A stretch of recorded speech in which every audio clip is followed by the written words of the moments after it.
See, you don't need to hang around to see if the word works. God just wants a vessel to get his word through so that he can bring his word to pass. And we call it being fruitful. It's manifesting what God has already spoken, already done, or already promised. So the word is an all-controlling seed. Say all-controlling seed. The word is also creative. The word is also creative. Now you can see a couple of places with this, because you could see here in Matthew's Gospel, chapter 15 and verse 29, and Jesus departed from this. And he came nigh to the Sea of Galilee, and he went up into a mountain and sat down there, and great multitudes came to him, having with them those that were what? Lame, come on. Blind, dumb, come on. Maimed. Let's stop right there, maimed. Right? So they didn't have any limbs or something was missing.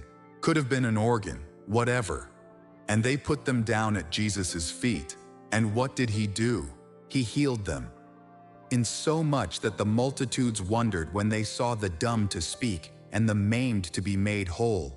Underline that, because now he told me to be fruitful. He's got me being fruitful. Now he's got me as a walking tree. Mark chapter 8, please. And look at verse 24. And this is when Jesus put his hand on a man to get him healed. And the man, he took him out of the city first, and the man was blind, and he put his hand on him. And then he told him to look up. What do you see? And the man said, Behold, I see men as trees walking. So then the Bible says, and then he put his hands again upon him, his eyes, and he made him look up, and he was restored and saw everything clearly. Wow. Now watch this. Say, be fruitful. Jesus was bearing fruit of righteousness. What's fruit of righteousness? Feeding the poor, healing the sick. These are fruits of righteousness. Where can I find that word? 2 Corinthians, please, in chapter 9 and verse 10. Now he that ministers seed to the sower, both ministers bread for your food, and multiply your seed sown, and increase the fruits of your righteousness. Fruits of righteousness. Proverbs 12:12. Fruits of righteousness. In Proverbs 12:12, the wicked desireth the net of evil men, but the root of the righteous. What? What does it yield? Yields fruit. Yields fruit. Now, wait a minute. The man saw something when Jesus laid his hand on him at first. So are you saying that Jesus didn't heal the man? Oh, yeah, he healed him. But he was showing this man, first, his spiritual DNA. See? He was showing him that, wait a minute, first, you've been designed by God to be a tree. And a tree is a producer. And you've been designed to be a tree that walks. And anytime you've seen the word walk in the Hebrew reference, it means spiritual authority. Got it. It means maturity. Because a baby can't walk. But when you grow up in the church, you can walk. Rise, take up your bed and walk. Walk around the city of Jericho for 7 days. See, it's all maturity.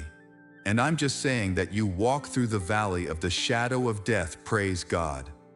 My point to you is one of my jobs is to take you from milk to meat. It's to make it so you can walk. Make it so you're not dependent on somebody else to pray for you. But now you're working to pray for somebody else. And notice what he did. Now say, be fruitful. He is demonstrating fruitfulness because he's following the command of the Father. He's following the command that he gave Adam in the beginning, and he's continuing that because Adam sinned and dropped the whole thing. But Satan picked it up because he knows these 4 steps, fruitful, multiply, replenish the earth, are guaranteed success. Now Satan is using them on a natural level. But once you get to God, he said something before fruitful to you. he said, and God blessed them. Now he's taking your fruitfulness to another level. Genesis chapter 1 verse 28. And God blessed them. And God said unto them, be fruitful. Satan uses the things of God because he knows they work. But he takes the blood out, the name out, the Holy Ghost out, and makes them function at a natural level.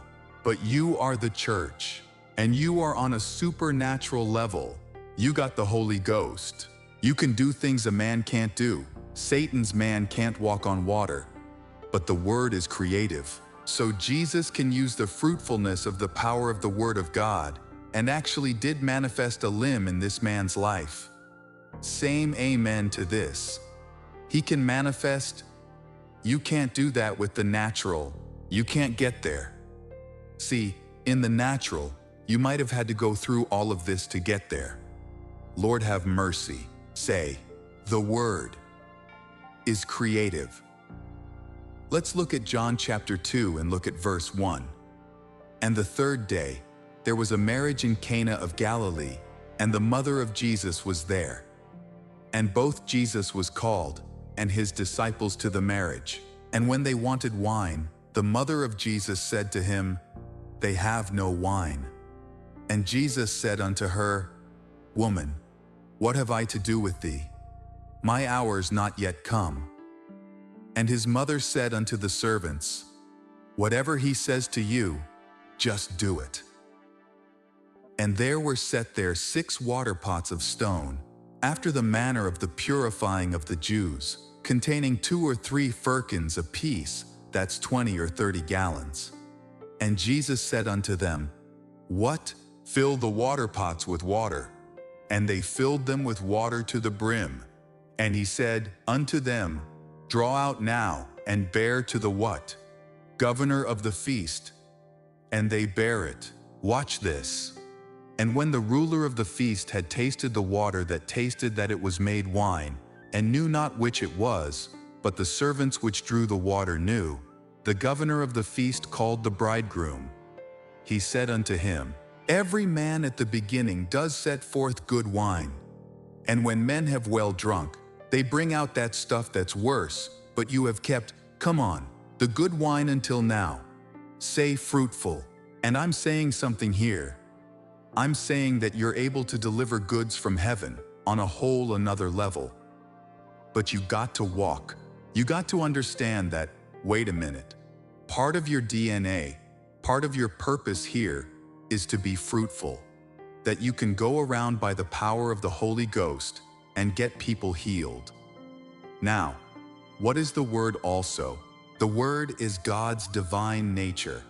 Now let's look at 2 Peter, please. 2 Peter and chapter 1. He said this, Simon Peter, a servant and an apostle of Jesus Christ, to them that have obtained like precious faith with us, through the righteousness of God, and our Savior Jesus Christ. Grace and peace be multiplied unto you, through knowledge of God, and of Jesus our Lord, according as his divine power has given unto us all things that pertain to life and godliness, through the knowledge of him that has called us to glory and virtue, whereby are given unto us exceeding great and precious promises, that by these you might be partakers of the what? Divine nature, having escaped the corruption that is in the world through lust. Now, what is he saying here? The divine nature of God is the nature that swallows up death. That didn't do right? Okay, let's try it again. It's a nature of the Word to swallow up disease. It's the power of the Word of God that when you take the Word of God, well, let's put a scripture up there, please. In Proverbs chapter 4 and verse 20, and he said this, he says, my son, attend to my words, and incline thine ear to my sayings. Let them not depart from my eyes.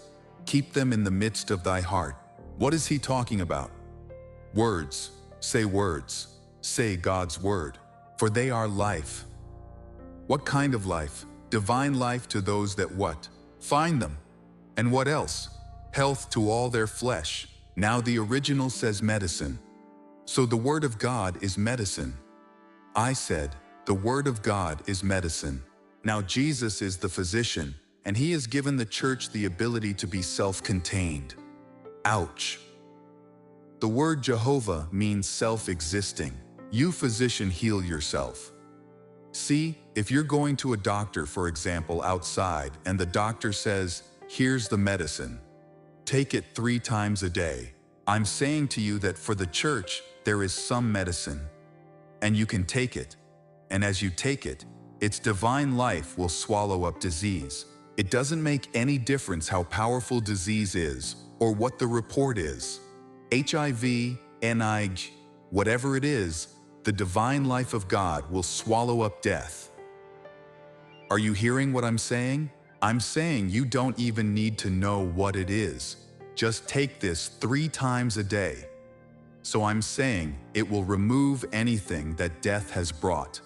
Whether it's poverty, whatever death the curse comes in with, this is designed to remove it, because it's the Word of God. Now, again, it comes in as a seed, because what happens? Why aren't God's people practicing that? Why they're not practicing it? Mainly because they've never been taught. That's the first reason. Put it up there, please. Romans chapter 10 and verse 14. How then shall they call on him who they've not believed? And how shall they believe in him who they'd not heard? And how shall they hear without a preacher? And how shall he preach? Next verse, except they be sent. Then verse 17. So then faith cometh by hearing, and hearing by the word of God. All right, let's go back to Numbers chapter 13 and see what they heard. Because what you hear is going to be a seed. And that seed is coming into your heart. And the Bible says over in Proverbs in chapter 4 and verse 23, guard your heart, because out of it are going to come the issues of life. So most of us have come in, and Satan has been busy sowing seeds into our heart. So we come in that we no longer go to the things of God, but if something happened, we run to the world. And that's called a migrant. See, we're trying to run to the world because we think the world has the goods, but you got better goods than the world, because when the woman couldn't get her issue of a blood stopped in the world, she came and touched the hem of his garment, and the blood snatched. And I'm saying that you got us, you are on another level, but for me to get you to be fruitful on another level, I'm going to have to teach on another level. See, I can't teach you something that your mind very quickly say, okay, yeah, because I don't want to agree with your mind. I want to let you know that you can plant new seeds to own one of the largest hotels downtown Chicago. You can plant that seed. He said, all things are yours. He said, go and take the land and don't give it up. He said, I've raised this up to put it in your hand. But see, we're busy reasoning things, and you can't reason faith. Say amen. The only reason we don't act on these things is because we don't believe it. The only reason we don't believe it many times because we've never heard it. But for those who have heard it, the only reason you're not seeing it in your life is because you've never meditated it to get the revelation. And for those who have meditated it, the only reason it's not working in your life is because you never acted on it. You see, he's saying, when you hear the word and you don't act on it, you will have to come back in, hear it again. And some of you have heard my teachings for years. You should own buildings, you should own. Why? Because God said poses the earth. It's in the wrong hands, but for you to do it, you will have to be fruitful. You're going to have to multiply and replenish the earth. Say amen to that. And to do it, am I preaching all right? Now, who will this work for? Me, huh? Okay. All right. It'll work for anybody who will meet the biblical requirements, and the first biblical requirement, that you got to be a seed of Abraham. God is empowering seed of his people. Why? He wants you to not be the tail, but be the what? Be the head. He not wants you to be the borrower, but he wants you to be the lender. And the way you do that is get a borrowing image outside of you. You got to get that out. You got to plant new seed. I'm the owner. I'm the banker. I'm the loan company. I'm the mortgage company. I'm the... Say amen. Folks, we about to go somewhere. He's about to take some people who've been on the bottom most of their lives, and he's going to take them to the top. Why? They're going to be fruitful. This is your time. The world can't believe what you can believe, and therefore they can't do what you can do. But this is your season. God is about to make you stagger the imagination of the world. The Bible says, you're going to be a city set on a hill. Watch this, so the world is going to be looking up at you. Wow. Now, most of the things that were produced were created. Why? When God went through and created everything, He did it for 6 days. He was all. This work was creating. He was creating and creating and creating and creating and creating. Now He dropped His DNA in you. So every day you should see how better you can do what you're doing. The Word is all-controlling. The Word is creative. The Word is divine. What? Nature. And this Word is light. Is light. You see, God is about to give you insight that you've never had before. Say amen to this. Because this is a season that He's going to have His people to repopulate the earth with the things God has planned for this earth. So if I need something, I just need to get some what? I need to get some seed because I want to move from a consumer to a what? To a producer. And God has provided solutions for this nation or for the world. Watch this, that the world can't even get. He's laid them up for the church. And all you got to do is ask for them. Why? Proverbs chapter 10, verse 24. The fear of the wicked, it shall come upon him. But the desire of the righteous shall be great. I'm telling you, I was so on television last night, where they were showing this young lady and so forth, and said she made over $600 million selling cosmetic product. I said, well, the church can do that. I better not say that anymore. My point to you is that God has big plans for the church. God's having problems getting faith around your vision because it's so small. And what you need to do is understand that God has big plans for you, and those plans are going to come to pass. Now for you, be fruitful. Say amen to that. If I'm anywhere and I don't have an answer, I can require or ask God to give me some seed. It doesn't make any difference where I am. God will give me solutions. He'll give me innovation. It doesn't make any difference because I'm going to be the head in wherever situation I go.